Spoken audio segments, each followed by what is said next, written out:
Canary by Cloud9 and 3/4. Chapter 18. The Power of Music. Instead of heading straight back to his seat beside Shinso, Midoriya instead hurried right the way around the inner workings of the Sports Festival Stadium's corridors to locate Recovery Girl's temporary office and check that Ida was okay. He would have gotten there a lot quicker if he hadn't bumped into someone on the way there. Sorry, young man, the tall, gaunt figure replied, holding out his hand to pull Midoriya to his feet. It was then that they made eye contact. "Oh my!" Midoriya breathed, scrambling to his feet without the man's help. "Hi!" All Might blinked at him out of surprise, washing across his face. He glanced down at his deflated self and then back to Midoriya. You know who I am? He frowned. Midoriya's heart skipped a beat. Does he not remember who I am? We met. Midoriya started, hesitantly, surprised his voice was still working at all. Just under a year ago now. Actually.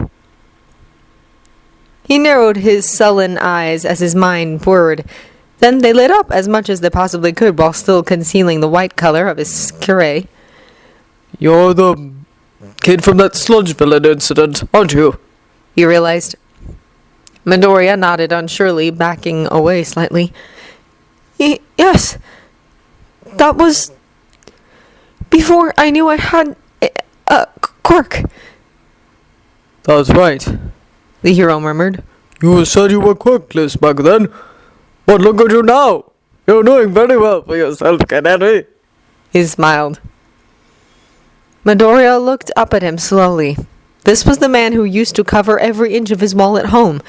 Now only one faded poster remained, beside an ever-growing collection of other posters and a string of Aozora's photographs. Midoriya's descent into muteness was gradual.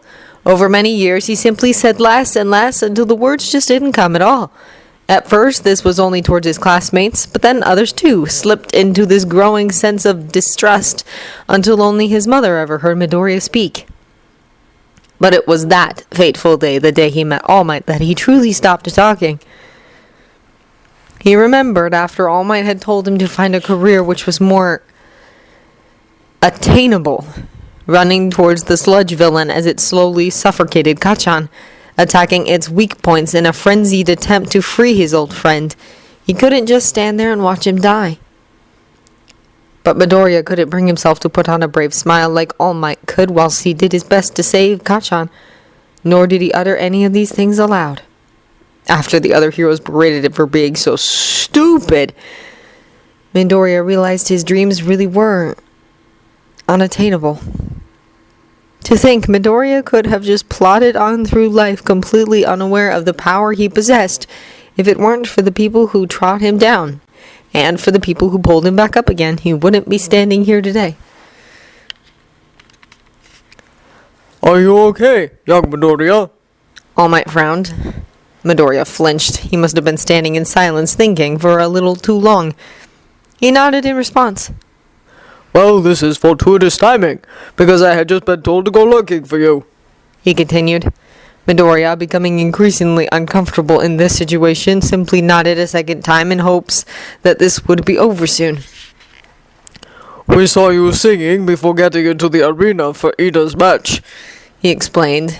Midoriya's eyes grew wide, his head snapping up and his heart beating faster in panic. Was he being told off? Would he be disqualified? Don't worry, young man, All Might laughed. You're not in trouble. In fact, for nearly any other person, we would have completely ignored it. But you see, you are very powerful. We have to keep things fair. So make sure to not start singing until the fight begins next time, alright? Staring at the floor, Midoriya suppressed the rising lump in the back of his throat and simply nodded. But with what you've shown us so far, All Might smiled, giving it a thumbs up and swelling into his muscle form in a puff of steam. It is clear that you shall one day become a great hero. No, you're too late for that. And then, unable to face this man any longer, Midoriya simply whispered, "Excuse me, As he sidestepped the hero and hurried past, almost breaking out into a run toward Recovery Girl's office, leaving the number one hero standing behind him with a wavering smile and a bewildered mind. He knocked thrice on the door. "Hello?" Recovery Girl frowned as she let it creak open. Midoriya was trying not to have a full-on fanboy freak out as she looked up to him with a soft smile on her face. Well, if it isn't Canary, it's lovely to meet you, my dear." You too," he stammered. I'm here to see Ida. Is he still here?" Such a sweet boy. She grinned, opening the door wider. Come in. Midoriya, Ida exclaimed as he stumbled through the door. what are you doing here? Oh, just checking that you're all right. That song doesn't usually knock people unconscious," Midoriya hastily explained. Ida was sitting upright in a bed with his legs hanging over one side. He straightened his glasses and smiled broadly at Midoriya. How very kind of you. But I am perfectly all right. Your quirk has been slowly fading away, although I am still rather He yawned loudly, punctuating the end of his sentence. tired. "I see that," Midoriya laughed. "I'm really sorry. I didn't see any other way to beat you rather than bringing you to a halt. I had speed songs, but I knew you had way more experience at high speeds than I did, and therefore I thought it probably would have been strategically advantageous to—" Ida laughed heartily. Slow down, Midoriya, he insisted, getting to his feet. I haven't heard you talk this much, well, before. Really, it's wonderful to hear. Oh, thank you. Midoriya blushed, rubbing the back of his hand unsurely. You didn't need to come and check on me.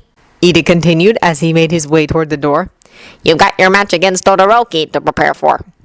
He turned to Recovery Girl, swiftly thanked her with a bow, and then left with Midoriya trailing behind him. "Yes, well, I think I have a plan," Midoriya told Ida now they were walking back up the stairs toward the student seating area. Oh, are you putting him to sleep like you did for me? He questioned in obvious interest. Midoriya shook his head. "I need to act a little more quickly with Todoroki. Not that I didn't need to for you. I thought for sure I would lose." Your dodging skills were quite remarkable, I must say, Ida recalled. I should have used my speed boosting move far earlier, but I was uncertain of what your power was and thought that it would be best to remain cautious. "Well, better luck next time, I guess." Midoriya stuttered, unsure of what to say in response to such a compliment. Ida laughed. When you make it into Class 1A, I'll be sure to organize a rematch. How does that sound? Okay.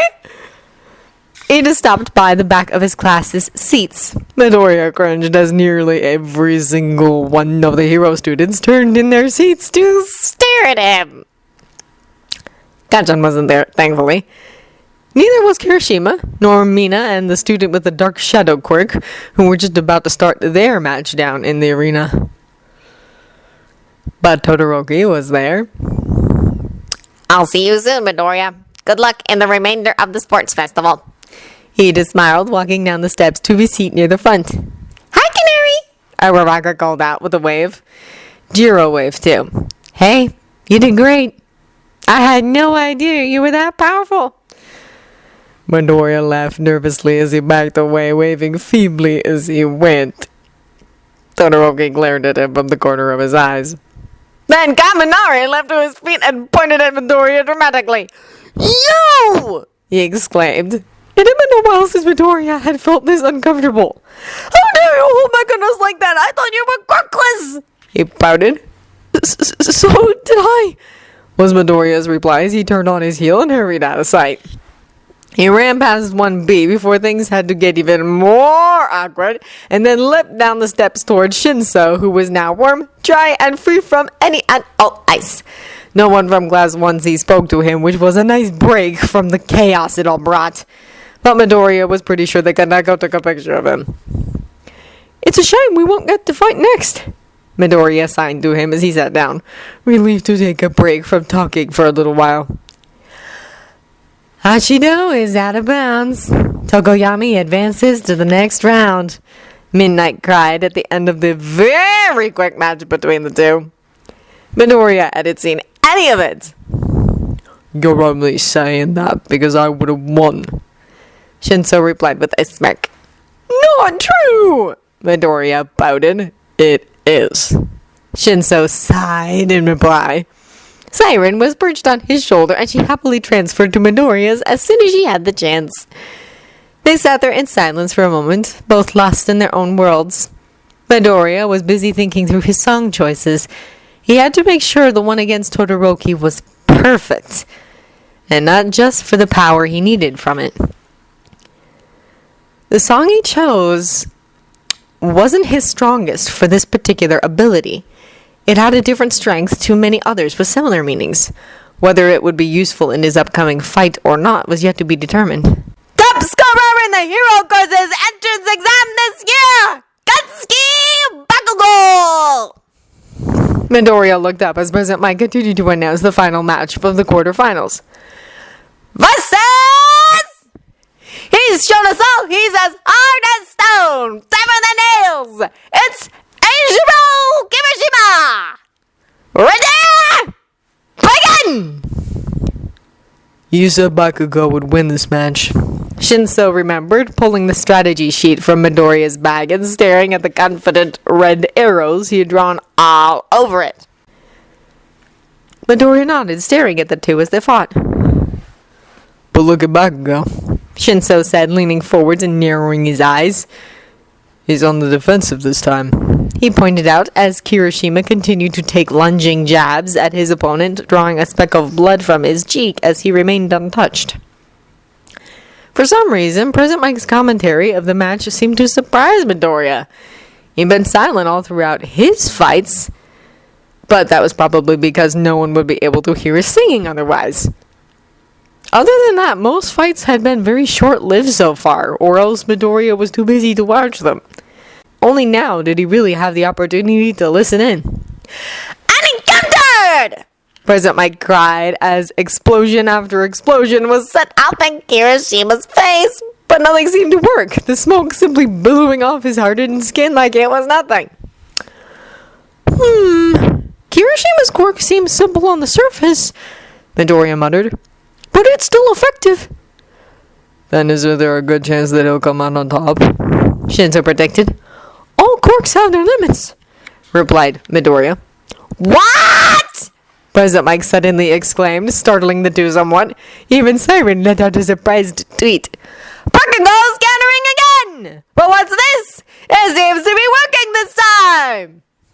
Kachan is smart, Midoriya whispered. He must have come to the same conclusion that I did. Shinso frowned. And what's that?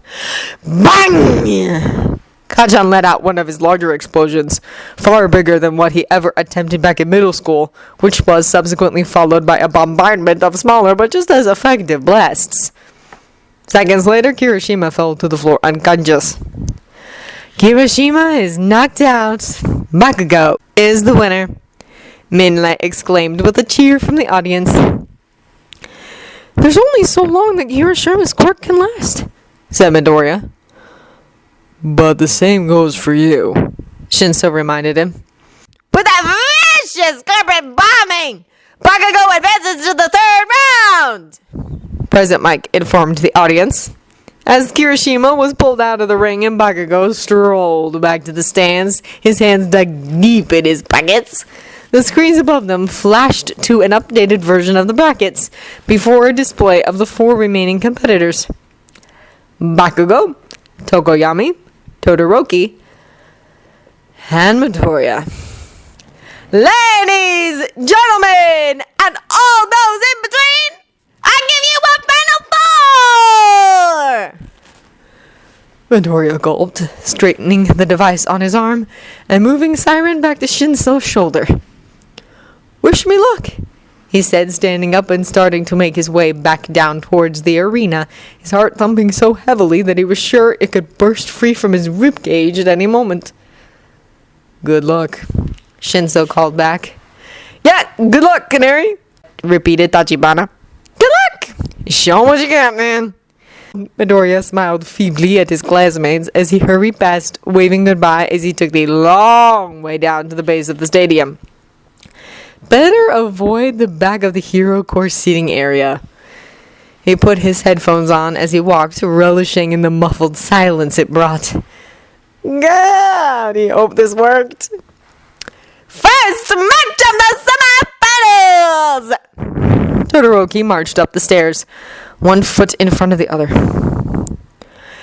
the winner of the first round of the competition, Shoto Todoroki! As he came to a halt within the concrete pitch, he glared at his obstacle. Versus one of the leaders of our second round, Izuku Midoriya! He narrowed his eyes as this Canary put on his makeshift support item, fiddling with the buttons on the headphone and breathing heavily into his extendable microphone in a way of checking that it was activated. Start! Todoroki put his right foot forward, ready to send his signature assault of ice in his opponent's direction. But then, things we lost. Todoroki hesitated. What was this? To the flames. Todoroki had met Canary on only a few occasions, most of which being on that very day. He had only listened to the radio once, out of curiosity, as he traveled to UA. In all those scenarios, Canary had never once struck Todoroki as so intimidating. He shook his head, tearing his eyes away from Canary's piercing gaze, and took another couple of steps to initiate the fight. But with the slow notes echoing across the stadium, Canary put his best foot forward too. He raised a hand at the fast-approaching glacier of ice in as calm a manner as Todoroki had sent it. Sits before... He vanished from view for a mere second. Shattered into ash. And that's exactly what it did. These are the things... The ice... It crumbled at the touch of his enemy's fingertips, falling to the ground in a pile of dust and smoke. The things we lost in the fire, fire, fire. Todoroki had been trying to shield his eyes, gritting his teeth as the ash billowed over the stadium. But now he could see him, a distant, glowing figure running right at him. Things we lost in the fire, fire, fire. He came into view only seconds before Todoroki had the chance to throw up a shield of ice. Canary landed right on it, not slipping as his flame-covered hands dug into the ice, it turning to dust as the flames licked the crystalline structure. Todoroki's eyes widened as he leapt back. That was the power. The fire cremated anything it touched instantly. Canary grinned at him. Down the backs of tabletops. Damn it. That was annoying. Todoroki threw up another wall of ice, desperate to get some distance and rethink this. The ash was starting to settle now, clearing the air so his eyes stopped watering. Every breath he took didn't make coughs rack his body. How Canary didn't manage to suffer from this problem was beyond him. When loneliness came and you were away. What the hell was this song meant to be about anyway? His ice wall fell to the ground in another crash of great dust, obscuring his vision again. The more of his ice he used, the harder it was to fight. These are the things... And Canary leapt back into view again, jumping towards him, leaving clouds of ash in his wake. He swiped furiously at Todoroki, the flames flashing before his eyes. The things we lost in the... Dodge. Fire. Duck. Fire. Roll. Fire. Todoroki lunged forwards at exactly the right moment, aiming for the device tied poorly to Canary's left arm in a desperate attempt to freeze it over and stop the music. But the flames dissipated the ice crystals in the moment they formed before Canary knocked him away harshly. In the fire, fire, fire! And then Canary ran back again, hidden by the foggy illusion he had created as his voice continued to boom out across the stadium. Why did he retreat so suddenly? That didn't make any sense. Why? Todoroki's eyes widened. It was the music. The chorus had ended, and now the distant glow of Canary's fire dimmed along with the song. His fire had crept back down his arms, no longer eating at his sleeves. He must have been strongest right at the beginning, when the song swelled so suddenly. But now, during the verses, he was weaker. Now was the time to make his move. I was the match! Todoroki cooled the air around him as quickly and as severely as he could, watching as the flakes of ash loaded themselves with ice and fell to the ground like snow. He could hear the announcer's excited yell as the stadium became more and more visible. Canary stood across the pitch from him, flakes of snowy ash clinging to his green-tinged hair. He held out his hand toward him, a flame flickering in his palm. All we had burned on the pyre. Todoroki gritted his teeth and charged towards him once more, desperate to freeze him solid, covering his mouth in the process. Sure as hell have nothing now. What? We were born. I have nothing, the brainwasher snarled. And we sure as hell. I've started from the very bottom of this hellhole of a society. No, the Canary has too. And he will beat you for me. These are the things. The flames reached him this time as they were thrown from Canary's hands. The chorus bringing his greater power as Todoroki stumbled backwards, trying and failing to send ice in his enemy's direction to freeze him in place. He could hear the crunch of the snow beneath his feet despite the reverberating sound of Canary singing. Wait. The snow. It covered the ground. The snow. It covered the ground, smothering the raised pitch, and a little beyond as yet more of the ash continued to fall. And he couldn't see the borderlines. Now he realized that Canary always positioned himself further towards the middle of the pitch than he did. His feet scraped across the ground as if trying to see if they had stepped over the line at some point. Do you understand that we will never be the same again? Canary leapt to his left side. Todoroki's fire. If he used his fire, he could... No, he wouldn't! Canary grasped Todoroki's arm, but he didn't let his own flames lick Todoroki's skin. He stared into his eyes, the ferocity fading from his expression as he sung. The future's in our hands and we will never be the same again. Todoroki tossed his hand away, snarling as he sent more of his ice in Canary's direction. He jumped and dodged, not able to defy the laws of physics and disintegrate it this time. What the hell was this quirk supposed to be? Never be the same again. And then, with a flash of anger across Canary's face, he lashed out, leaping off Todoroki's eyes and kicking him right in the stomach. These are the things! He remembered being curled up, cradling his injured body. The things we lost! He remembered his father standing over him, scowling. The things we lost in the fire! As Todoroki relied on his reflexes, scrambling to his feet to evade Canary, he remembered what he had lost. These are the things! His childhood. The things we lost! The family he could have loved. The things we lost! His control over his future, over his quirk. In the fire!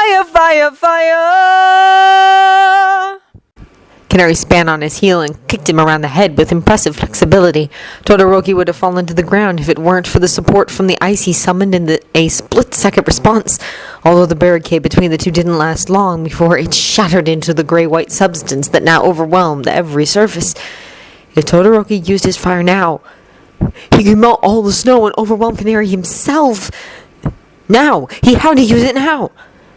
That sounded like Father's voice. He could almost feel his eyes glaring down at him from the stands. No!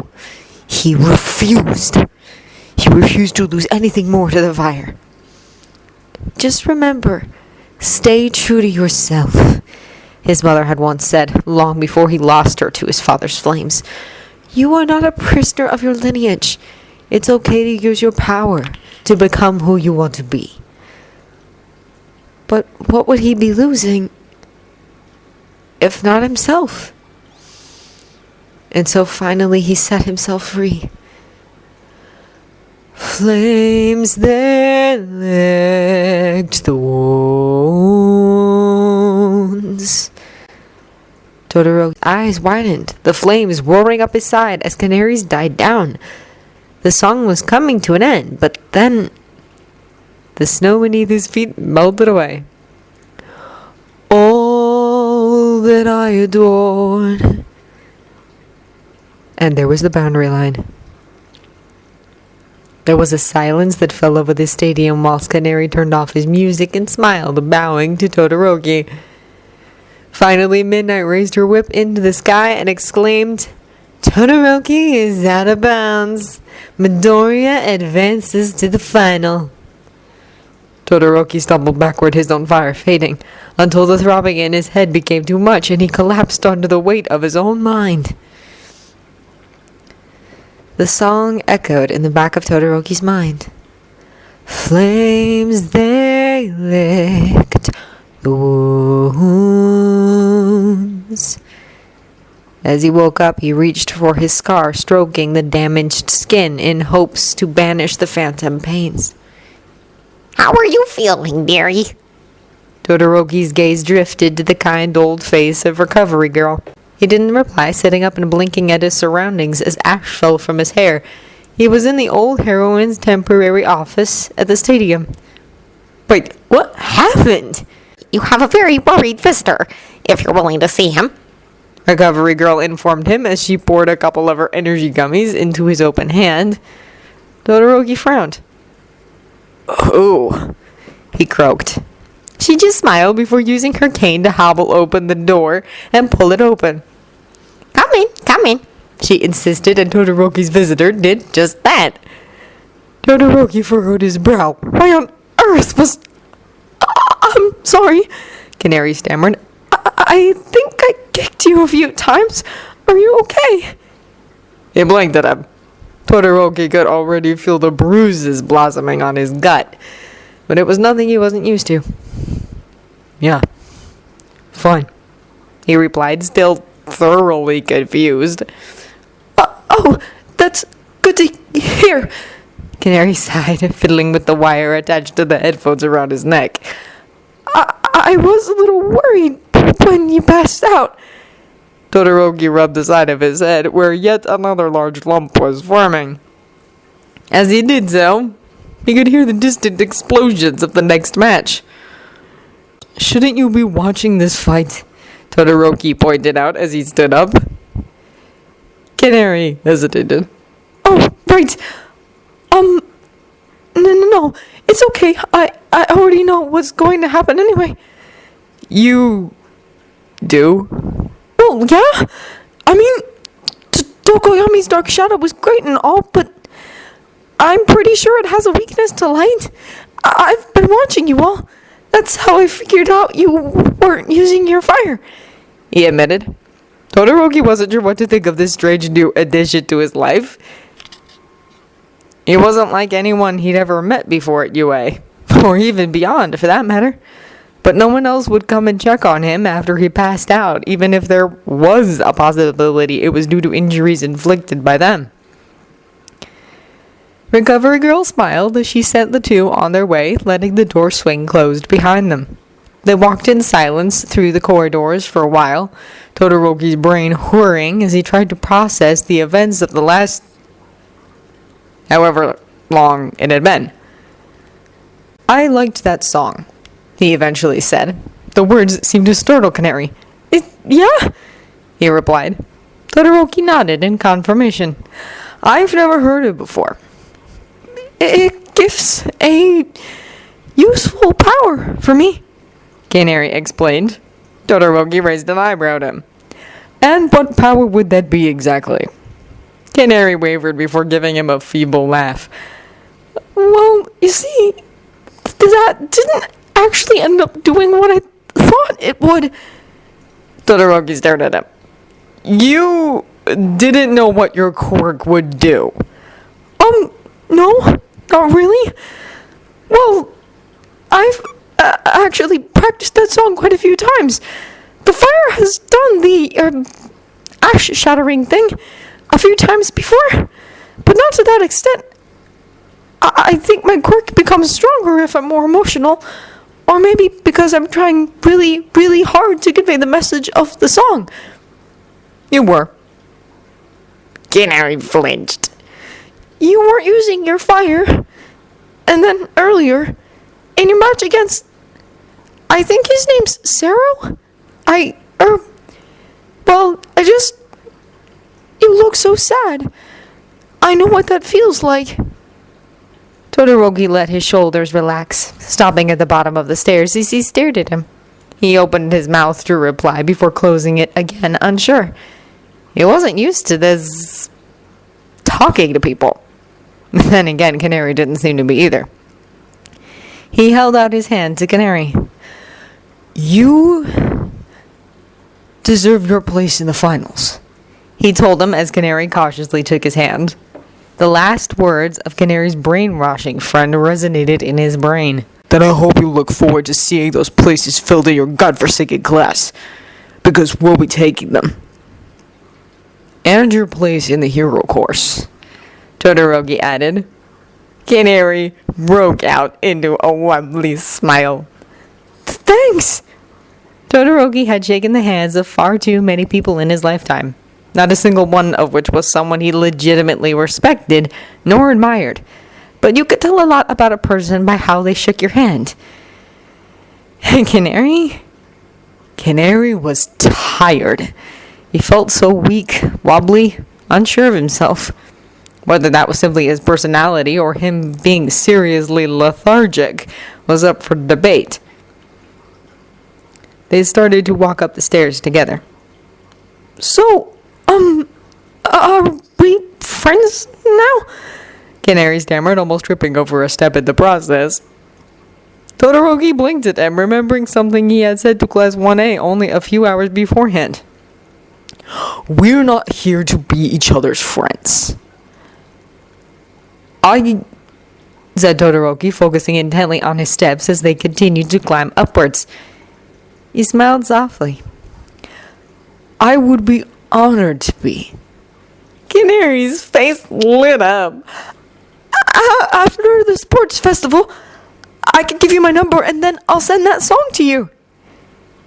They reached the top of the stairs and then the back of Class 1A's seating area. I look forward to it. Todoroki smiled. He turned back to his class, his smile fading quickly as he saw them all staring at him. Whoa! Bakugo leaps behind Tokoyami! The commentator cried over the stadium. Canary peered over Todoroki's shoulder at the match still ongoing below in the arena. How long was I unconscious? Todoroki frowned. It already cleared away all the snow and ash, and Bakugo's fight wasn't far from finishing. Hey! Stop obscuring the arena! How am I supposed to commentate when I can't see? Canary cringed at those words. Bakugo had just sent a vast amount of smoke up into the sky, hiding him and Tokoyami from view. Good well, man, Kirishima replied, scratching at the blasters on his face. And, hey, is that Canary? Canary let out a squeal as he was spotted before giving a very feeble wave. Tokoyami gives up, Midnight cried. Bakugo is the winner of this match. The others turned to stare down at the pitch again. The commentator was quick to announce the results. That means our final fight will be between Bakugo and Canary! Bakugo turned his head slowly and then narrowed his eyes up at Canary. He gulped. Todoroki's classmates started muttering about the outcome of the match, but all Todoroki could think about was Canary's fate. Good luck in your next match, Todoroki told Canary, who continued to stare down at Bakugo, practically shaking in his boots. Thanks, he barely whispered in response. I think I'm going to need it. Songs used in this chapter. Things we lost in the fire.